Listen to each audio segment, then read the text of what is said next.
అసెంబ్లీలో పద్దులపై చర్చ జరుగుతోంది. లైవ్ లో చూద్దాం. గౌరవ సభ్యులు బల్లారాజేశ్వర రెడ్డి గారు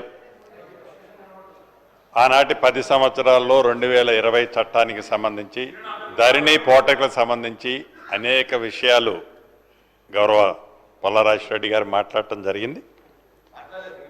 సో ఇవన్నిటికీ లాస్ట్లో ఆన్సర్ చెప్తాను తప్పకుండా. గౌరవ డిప్యూటీ చీఫ్ మినిస్టర్ గారు చాలా స్పష్టంగా ఎన్నికలు ఏవైతే మొన్న ఎన్నికలకు పోయే ముందు కాంగ్రెస్ పార్టీ ఆలోచన ధరణిని గురించి చాలా స్పష్టంగా ధరణినే ఏజెండా చేసుకొని ధరణి కాన్సెప్ట్ మీదనే ధరణిని రెఫరెండంగా తీసుకొని కాంగ్రెస్ పార్టీ ఒక స్లోగన్ ఇచ్చింది, వాళ్ళు ఒక స్లోగన్ ఇచ్చారు.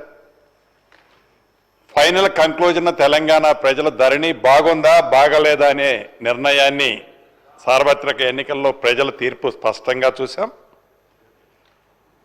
గతంలో 2020 చట్టం ఏ రకంగా చేశారు, ఎంత ఆతృతగా చేశారు, ఆ చేసిన దాంట్లో ఇటున్న సభ్యులే ఇబ్బంది పడలేదు, ఇటున్న సభ్యులు కూడా కోకొల్లల మంది ఇవాళ శాసనసభ్యులుగా, ఎమ్మెల్సీలుగా, పార్లమెంటు సభ్యులుగా, గతంలో మంత్రులకు చేసిన అనేక మంది వారి భూములకు సంబంధించిన ధరణి వల్ల నిన్న మొన్న నా పక్కన వచ్చి కూర్చొని డిస్కషన్ చేసేవన్నీ కూడా వారి వ్యక్తిగతంగా సంబంధించిన భూములు ధరణిలో మిస్ అయినాయనే వచ్చి అడుగుతున్న సందర్భం స్పష్టంగా చూశాం.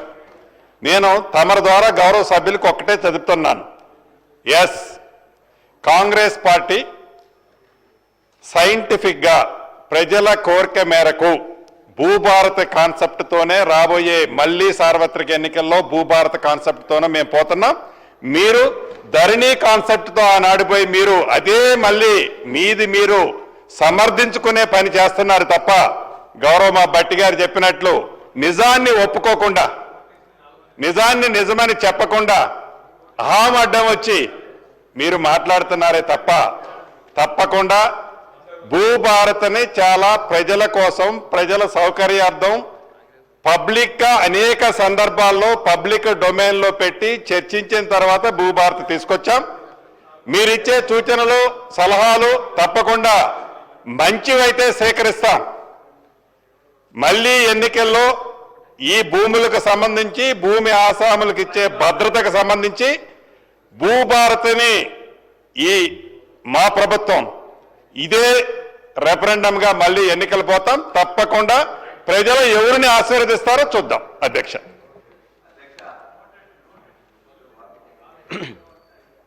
మంత్రులు మాట్లాడుతూ ఖచ్చితంగా మాకు రెఫరెండంగా వచ్చిందన్నారు. మీకు రెఫరెండంగా వచ్చింది 6 గ్యారంటీల మీద మీకు ఇచ్చిన పవర్ తప్ప మీరు ఇచ్చిన అనేక వాటి 420 హామీల మీద పవర్ ఇచ్చింది తప్ప ఈ ఒక్క దీని మీదనే మీకు రాలేదు. అధ్యక్ష, మేము కూడా ఖచ్చితంగా చెప్తున్నాం. మేము కూడా మీరు ఏదైతే ఇవాళ భూభారతి పెట్టి భూహారతి చేయబోతున్నారో ఆ భూహారతి మీదనే ఖచ్చితంగా మీరు అనుకున్నట్లయితే ప్రజల ముందుకు మేము వెళ్తాం, మీరు వెళ్తాం. ఖచ్చితంగా ఆ రోజు మళ్ళీ ఏం రెఫరెండ్ వస్తున్నామో చూద్దాం. వారు చెప్పారు భూస్వాములు జాగీర్దారులు చాలా మంది ఉన్నారని చెప్పేసి. మరి మీ యొక్క ఈ చట్టంలోనే ఈ యొక్క తెలంగాణ సోషియో ఎకనామిక్ బుక్లోనే మీరు ఇచ్చారు ఏమని, ఈ రాష్ట్రంలో 25 ఎకరాల కంటే ఎక్కువ ఉన్న వాళ్ళు ఓన్లీ 9,000 మంది ఉన్నారు మాత్రమే అని మీరు లిస్ట్ ఇచ్చారు. మరి ఎక్కడ భూస్వాములు ఉన్నారు? 52 ఎకరాల పివి నరసింహరావు గారు తెచ్చిన సీలింగ్ యాక్ట్ ప్రకారం 54 ఎకరాల కంటే ఎవరికి ఎక్కువ ఉండకూడదు. ప్రతిరోజున 100 ఎకరాలు 200 ఎకరాలు 400 ఎకరాలు ఉన్నదని చెప్పేసి మాట్లాడుతుంటారు. అవగాహన ఉండి మాట్లాడుతున్నా లేదా అని చెప్పి తెలియదు ఇది. అదేవిధంగా ఇవాళ అనుభవదారు కాలంలో కూడా మేము చెప్తున్నాం, ఖచ్చితంగా మరలా ఇవాళ అనుభవదారు కాలం పెట్టి వాళ్ళ పేర్లు రికార్డ్ చేయడం అంటే మళ్ళా కౌలుదారుల పేర్ల మీద వివాదాలు సృష్టించడం తప్ప మరొకటి కాదు. అదేవిధంగా ఇలా ఫౌతీ విషయంలో కూడా ఇవాళ ఫౌతీ విషయంలో కూడా ఇప్పుడే సంజీవ్ రెడ్డి గారు చెప్పారు, మేము ఫౌతీ ధరణిలో పెట్టిన ఫౌతీలో అంతకుముందు ఫౌతీలో ఏముండేది, ఆనాడు విఆర్ఓ కానీ ఆ గ్రామాలకు పోయి 45 రోజుల నోటీస్ ఇచ్చి వాళ్ళందరూ కూర్చొని మాట్లాడుకొని అక్కడికి రమ్మని చెప్పేవాళ్ళు. మేము పెట్టిందేంటి ధరణిలో, ఇవాళ ఈ విఆర్ఓ వద్దు, నోటీసులు వద్దు, డైరెక్ట్గా మీ కుటుంబం వాళ్ళే మాట్లాడుకోండి, మీరు వచ్చి మాట్లాడుకొని మీరు ఒప్పుకున్నట్లయితే ఇక్కడ ఇమ్మీడియట్గా కూడా మీకు రిజిస్ట్రేషన్ కూడా ఫౌతీ సక్సెస్ అవుతుంది. కాబట్టి ఒకవేళ మీరు ఒప్పుకోనట్లయితే మీరు కోర్టుకు వెళ్ళండి అని చెప్పినాం. మళ్ళా మీరు ఇలా బయటికి మళ్ళీ పంపించి మళ్ళా విఆర్ఓని కూర్చుని నోటీసులు ఇచ్చేసి ఆ యొక్క ఫౌతీ సెక్షన్లో కూడా మళ్ళా వివాదాలు సృష్టించే విధంగా ఈ చట్టంలో ఈ రోజు కూడా అదే ధరణి సిస్టమే రన్ అవుతున్నది, అదే సాఫ్ట్వేర్ రన్ అవుతున్నది, అవే మాడ్యూల్స్ రన్ అవుతున్నాయి. ఇది నిర్వివాద అంశం. 1,55,00,000 ఎకరాలకు సంబంధించిన 70 లక్షల మంది రైతులకు ఇవాళ మీరిచ్చే రైతు బీమా కానీ, రైతు భరోసా కానీ, లేకపోతే ప్రొక్యూర్మెంట్ కానీ మీరు వేసే డబ్బులు కూడా ఇందులో ఉండే డాటాతోని ఇదే ఎకరాలకు ఇదే భూమికి మనం వేస్తున్నాం అధ్యక్ష. అది నిర్వివాద అంశం కాదని చెప్పండి. అందులో వీళ్ళు చాలా చేంజెస్ చేస్తామని చెప్పేసి అంటున్నారు అధ్యక్ష. నేను ఒక 4 అంశాల మీద ఖచ్చితంగా వారికి తెలియదలుచుకున్నా. ఇవాళ మ్యూటేషన్ అని ఇంతకుముందు మీకు తెలుసు పెద్దలు 2014 కంటే ముందు మ్యూటేషన్ కోసం పోయినట్లయితే రిజిస్ట్రేషన్ అయిన తర్వాత 6 నెలలు సంవత్సరం అయ్యేది అధ్యక్ష. ధరణిలో పెట్టిన ఫీచర్ తర్వాత ఒకటేసారి registration, mutation, updation, issuing the passbook ఇది అయిందా లేదా? 1,55,00,000 ఎకరాలకి జరిగిందా లేదా? కాబట్టి ఇవాళ మళ్ళీ ఏం చేస్తున్నారు ఈ భూభారతిలో అధ్యక్ష వాళ్ళు ఏం చేస్తున్నారంటే స్పీకర్ గారు ఇవాళ ఈ భూభారతిలో మ్యూటేషన్ పద్ధతిలో మ్యూటేషన్ ఒకలా ఎంఆర్ఓ కానీ లేకపోతే రిజిస్ట్రేషన్ చేసే అధికారికి వాళ్ళకి ఇష్టం లేనట్లయితే వాళ్ళు ఒప్పుకుంటేనే. కాంగ్రెస్ ప్రభుత్వం ఆనాటి నుంచి ఈనాటి వరకు భూములపై హక్కులకి ప్రజలు కల్పిస్తూ వచ్చింది అధ్యక్ష. ఆనాడు సాయుధ రైతాంగ పోరాటం ఏంటి? దున్నేవాడిదే భూమి, ఇదే కదా నినాదం. దున్నేవాడిదే భూమి అనే నినాదమే సాయుధ రైతాంగ పోరాటం యొక్క ప్రధాన నినాదం. ఆ నినాదం నుంచి ఆనాటి కాంగ్రెస్ ప్రభుత్వం బోరుగల్ రామకృష్ణారావు గారు ముఖ్యమంత్రిగా, బొందుగల్ నరసింహరావు గారు రెవెన్యూ మంత్రిగా మొట్టమొదటిసారి తెలంగాణ ప్రాంతంలో భూములపై రైతులకు హక్కు కల్పిస్తూ తెలంగాణ టెనెన్సీ యాక్ట్ తీసుకొచ్చి ఆనాటి చట్టం చేసి రైతులపై హక్కు కల్పించింది కాంగ్రెస్ ప్రభుత్వం అధ్యక్ష. ఆనాటి నుంచి ఈ రాష్ట్రంలో ఈ ప్రాంతంలో కాంగ్రెస్ ప్రభుత్వాలు తీసుకొచ్చిన అనేక రిఫార్మ్స్ రైతులకి చక్కగా దున్నేవాడితో సహా భూమిపై బతున్న అందరికీ హక్కులు కలిపి భూములు పంపిణీ చేసే కార్యక్రమంలో భాగంగా అనేక చట్టాలు వచ్చాయి. ల్యాండ్ రిఫార్మ్స్ కానీ, ల్యాండ్ రిఫార్మ్స్ ద్వారా 70s వచ్చినటువంటి యాక్ట్తో అనేక మంది, కొన్ని లక్షల మందికి భూములపై హక్కులు కలిగాయి అధ్యక్ష. ఆ తర్వాత తెలంగాణ ప్రాంతంలో జరిగిన అనేక పోరాటాలు, ఒక పోరాటం కాదు అధ్యక్ష, నక్సల్బరీ ఉద్యమం దగ్గర నుంచి మొదలుపెట్టినటువంటి ఉద్యమాలతో భూములపై ఉన్నటువంటి హక్కుదారులు కేవలం పట్టదారులు ఒక్కళ్ళే కాదు అధ్యక్ష. ఆనాడు భూస్వాములు, జమీందారులు, జాగీర్దారులు, పట్టాదారులు, కాలువ వాళ్ళు ఉన్నప్పటికి కూడా తర్వాత వచ్చినటువంటి అనేక ఉద్యమాలు, చట్టాల ద్వారా చాలా మందికి కబ్జా కాలంలో అంటే ఆక్యుపేషన్ కాలంలో చాలా మంది వచ్చారు అధ్యక్ష. కొన్ని లక్షల మంది వచ్చారు. పేద మధ్యతరగతి కుటుంబాలకు సంబంధించినటువంటి వాళ్ళు వస్తే, సార్ అధ్యక్ష నేను చాలా స్పష్టంగా చెప్పాలి అధ్యక్ష, జమాబందీ మళ్ళీ తీసుకొస్తా ఉన్నారు, దీనివల్ల నష్టం జరుగుతుంది. జమాబందీ అంటే ఏంటి అధ్యక్ష?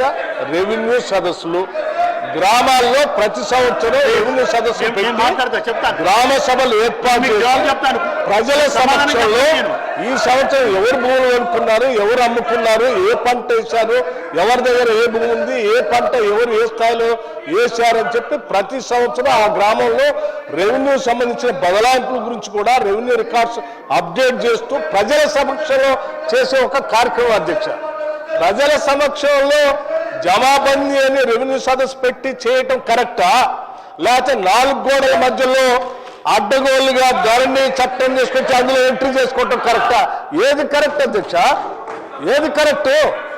ప్రజల సమక్షంలో ప్రతి సంవత్సరం రెవెన్యూ సదస్సులు నిర్వహించి జమాబందీ చేయటం కరెక్ట్ కానీ గ్రామ సభల్లో అడ్డగోలుగా 4 గోడల మధ్యలో రాసుకొని ధరణిలో ఎంట్రీ చేసుకొని మా ఇష్టం వచ్చినట్టు ఒకళ్ళ తర్వాత ఒకళ్ళు రిజిస్ట్రేషన్ చేసుకుంటుంటే అది కరెక్ట్ కాదు.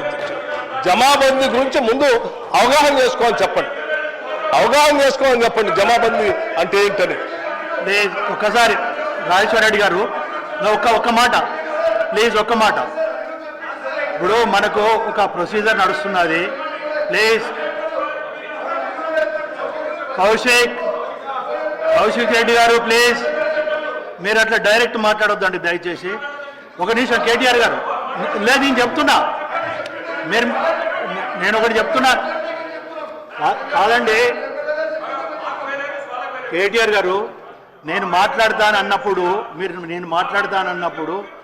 నేను ఒక విషయం చెప్పదలుచుకున్నప్పుడు మీరు కోఆపరేట్ చేయాలి, సహకరించాలి. మీరు ఒక నిమిషం, నేను దానికి జవాబు చెప్తానన్నాను. ఇప్పుడు చైర్లో ఉన్న పర్సన్ కానీ నేను మీకు జవాబు చెప్తాను. అవకాశం నేను ఇచ్చానండి, అవకాశం ఇచ్చిన తర్వాత మాట్లాడతారు.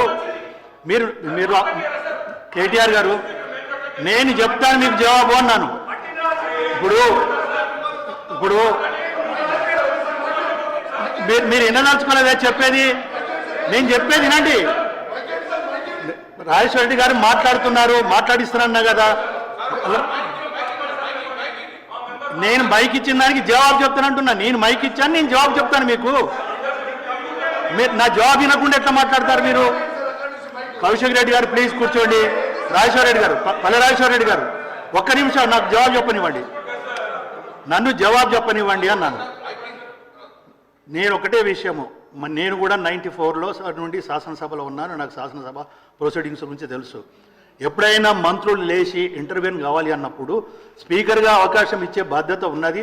గతంలో మీరు ఆగండి కమలాకర్ గారు, 10 సంవత్సరాలు మీరు కూడా గవర్నమెంట్లో ఉన్నారు.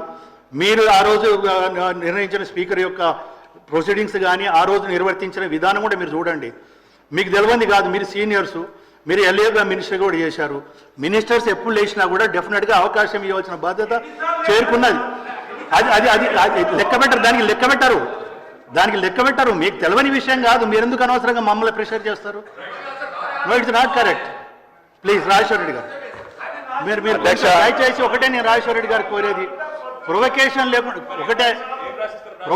లేకుండా మాట్లాడండి, సబ్జెక్టు మాట్లాడండి.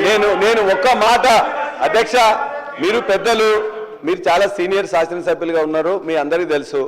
ఒక్కటే మాట్లాడే ఫౌతి అనగానే వారు మాట్లాడే, అనుమోదారు కాలంలోనే మీరు మాట్లాడే, అన్ని రాష్ట్రం చెప్పండి అధ్యక్ష. మేము చెప్పిన తప్పైతే మీరు చెప్పొచ్చు కదా.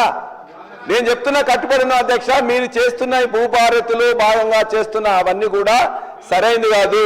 అది మ్యుటేషన్ పద్ధతి కానీ, ఫౌతి సిస్టమ్ కానీ, అనుమోదారు కాలం పెట్టడం కానీ, లేక ఒక మాన్యువల్ పహాని పెట్టడం కానీ, ఇవన్నీ సరైన పద్ధతులు కాదు. దీనివల్ల ఇప్పటికే 1,55,00,000 మంది ఎకరాలకు సంబంధించిన వాళ్ళందరూ నష్టపోతారని చెప్పేసి మీ ద్వారా ప్రభుత్వానికి నేను తెలియజేస్తున్నా.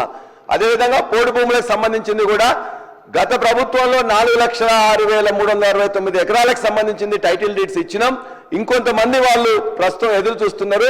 వాళ్ళందరికీ టైటిల్ డీడ్స్ ఇవ్వడమే కాకుండా రైతు బంధు, రైతు బీమా అదేవిధంగా అన్ని ఇచ్చినాం. కాబట్టి మీరు మిగతా వాళ్ళు ఎవరైతే ఉన్నారో వాళ్ళందరికీ కూడా ఇవ్వాలని చెప్పేసి మీ ద్వారా వారిని కోరుతున్నా.